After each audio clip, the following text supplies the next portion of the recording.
This is my presentation for Griffith College's postgrad diploma in accounting training and education in the area of technology enabled learning. I'm looking at the chalkboard, or basically the visualization of learning material, and looking at new ways to teach technology, the students' learning style, and also the whole issue of the 21st century of looking at the whole video tutorials. My presentation is going to examine examination the issues with learning styles. We're going to actually look at reasons why issues can arise, such as disability, dyslexia, even something as simple as shyness. We're looking at changing learning styles over time. We're going to look at one way that this can be addressed, the video tutorial, which this effectively is one. We're going to look at the technology behind it, and technology that I'm using here today is Camtasia. We're going to look at it in action in making this particular tutorial, and we're going to look at it how it can actually be used in practical environment. All this is underpinned by practice and theory, because basically Kolb's experiential learning theory, where he examined the whole issue between the interaction of the processing that goes on between information and regarding the perception that happens. So you have like your concrete experience, reflective observation, abstract conceptualization, and active experimentation. And the interlink of these 4 points effectively in the compass allows us to create different styles of learning, so social, creative, practical, intellectual. And what we in practical terms know as basically the 3 main learning styles: visual learners who retain their information graphically depicted, and why we use a chalkboard or why we use a blackboard. We also look at auditory, right, where students pick up the information through hearing, and it's the best way for them to learn. So like lecture would be actually quite effective in it, or getting someone to explain it to them. And finally there's the tactile learners, or the hands-on learners, they need to be done through doing or through demonstrations. Professor Howard Gardner basically expanded on this whole theory and looking at the whole issue of learning styles, and sent it as a combination of it, and to get away from the whole idea of having a single fixed reference point or a single fixed learning style. He basically stated there was an interlinking between mathematical and logical and linguistic, people go to language, visual, spatial, bodily kinesics, musical, intrapersonal and interpersonal or social, naturalist, and every student is different. They have a different issue, different way to do it. And some students would have barriers that would be turned around involved in this. So for example, someone was in linguistic area suffering from dyslexia may have difficulty in actually recognizing a particular word, or in actually its usage. So, over time, students have actually changed with the advent of technology and its impact on education. Now this is taken from an American study which looks at over the last number of years, basically since World War II to the present day, how generations engage with material or the various media that they use and are presenting material during their formative years. So the veterans that are referred to up the top left hand corner are basically in around the era of World War II. And following up with that, boomers, Generation X and millennials are the current crop we've had. So we see a continuum or a move turned from rote memorization, classrooms and lectures and studies up around the veterans and boomers areas to down millennials, where we are now, where we're talking about software, e-learning, mobile material being used, or systems being used such as mobile players, iPads, iPods.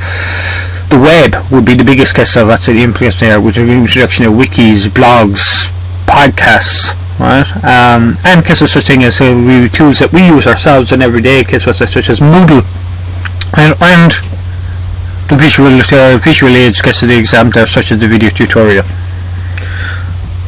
Where I'm coming from on this is the whole area of particular subjects that I teach. So for example, is paper P2. Right? It's an extremely difficult paper. It is one that requires not just practical, hands-on, tactile learning, but also requires a deep understanding of the material on it. Now, this can cause issues for students, because the main source of their information for this is the exam papers that are presented. And the exam papers and this is guess what's the suggested answer from the June 2010 papers, are not the most informative things in the world. So here effectively is your answer, and you just provide it with the individual figures. You not turn around and figure out where this information is coming from, except for in limited circumstances. So for example, all these details on there the question, and we only have one particular area where it actually makes a reference. So we have workings that goes with this answer, but none of them actually linking cases saying where the revenue figure comes from, the cost of sales figure. And this has been the single biggest issue that has been identified with students, of actually understanding the material quite well, but conceptualizing it or actually delivering it, it can be quite difficult. ALARPs, as they're called, or approved learning practices, have included such things as video broadcasting and video tutorials. Now one of the big ones that have moved in this area is one called Open Tuition. Now they're completely web-based educational provider, and here what it is a market comparison between regarding the overall in red is global pass rates and regarding the pass rates achieved by Open Tuition. And as you can see right across the board from first paper to last paper, from F1 to P7, they're showing a marked improvement on it. And this is very, very interesting. So you're actually looking at a comparison. So why are the norm, the average, underperforming on? And I think it's got to do with the issue regarding visualizations and addressing the whole thing about, as we've seen previously in the exam papers, that it can actually be quite difficult to figure out where a particular figure comes from or what the makeup of it is. Camtasia is a package which allows for screen capture, video capture, and it's quite useful on it. Now Camtasia itself is just a tool. To actually achieve learning, you're going to have to use other particular information, such as here in my presentation I'm using PowerPoint and using the slides and various material that's been pulled from it. You could have easily used a mind map. You could video record yourself making your presentation. You could have split screens. You could use graphics. You could use sound. So it's Camtasia itself is not regarding the answer to the problem, but it is a tool that will actually allow you to develop and deliver that answer. Now a prime example of this would be in certain exam subjects that I have.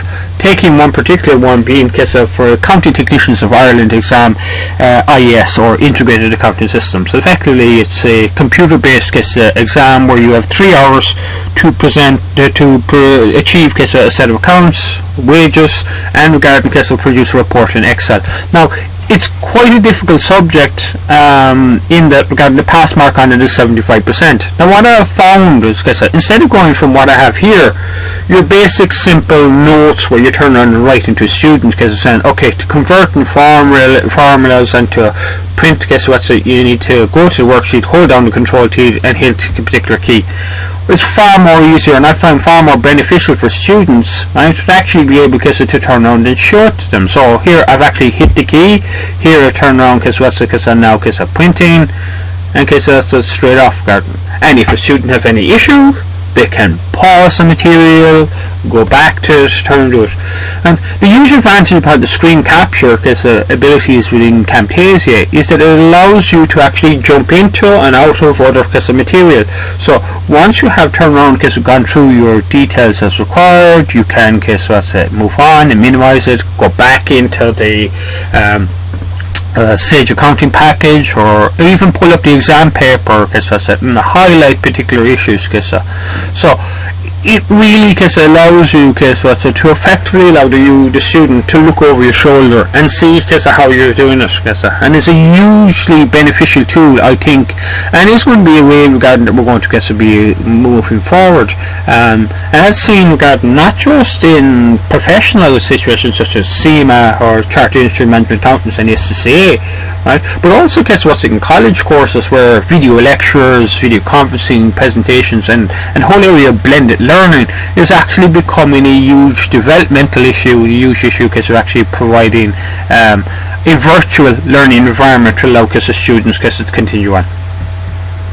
So to recap what we're looking at regarding A video tutorial and its presentation allows you to address issues with learning styles. So is it tactile, is it visual, is it right? I think it can supplement the traditional case of college style, and in some cases, yeah, might be even actually able to replace it. You can utilize it thus to expand and create a virtual learning environment. So through Moodle or through providing tips on YouTube or other similar packages, we're able to actually deliver what is required to help students get there.